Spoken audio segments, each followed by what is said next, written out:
त्या तरुणाईला मी एकच संदेश देईन की तुम्हाला बिझनेस, व्यापार किंवा उद्योगधंदा असं काही स्टार्टअप करायचं असेल ना, म्हणजे बरेचसे शब्द आहेत त्याला, आपण काही म्हणू शकता. तर तुम्हाला स्टार्टअप करायचं असेल ना 18 ते 28 या कालावधीमध्येच तुम्ही बिझनेस स्टार्टअप करा. कारण हे वय हे असं असतं की ह्या वयामध्ये आपला माइंड हा कुठं चालेल याचा भरोसाच नसतो. आणि ह्या वयामध्ये जर तुम्ही बिझनेस स्टार्टअप केला ना, तर तुम्ही नक्कीच आकाशाला गवस निघालू शकता. फक्त ते तुमचा माइंड चालला पाहिजे. कारण की का ह्या वयामध्ये बिझनेस स्टार्टअप केला ना तुम्ही, तर तुम्ही नक्कीच सक्सेसफुल होणार आहात. आणि 30च्या नंतर जर बिझनेस स्टार्टअप केला ना, नंतर फ्लॅटचं भाडं असतं, लग्नाचा बोजा असतो, संसाराचा गाडा असतो.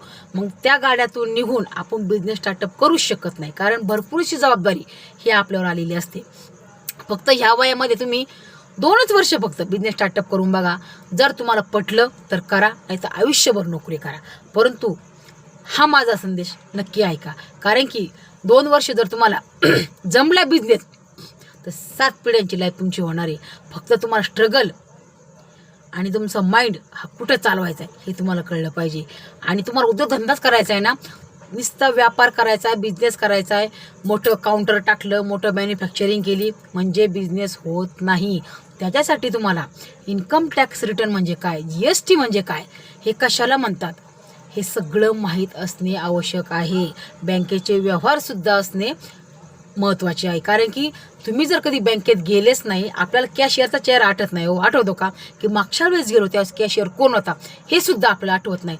ते जाऊ द्या, आपल्याला पैसे काढण्याची पावती नेमकी निळी आहे का पिवळी आहे, आणि पैसे भरायची पावती ही पांढरी आहे का निळी आहे हे सुद्धा कधी कळत नाही. किती शिकलेला माणूस असू द्या, सहज कॅशियरला सुद्धा विचारतो ह्या पावतीमध्ये नक्की काय भरायचं.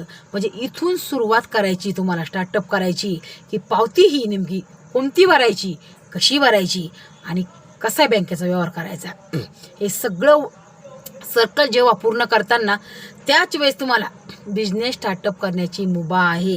नुसता माझ्याकडे पैसा आहे म्हणून मी बिझनेस स्टार्टअप करू शकत नाही, हे लक्षात घ्या. या बारीक बारीक गोष्टी आहेत त्या तुम्हाला बिझनेसमध्ये शिकलंच पाहिजे.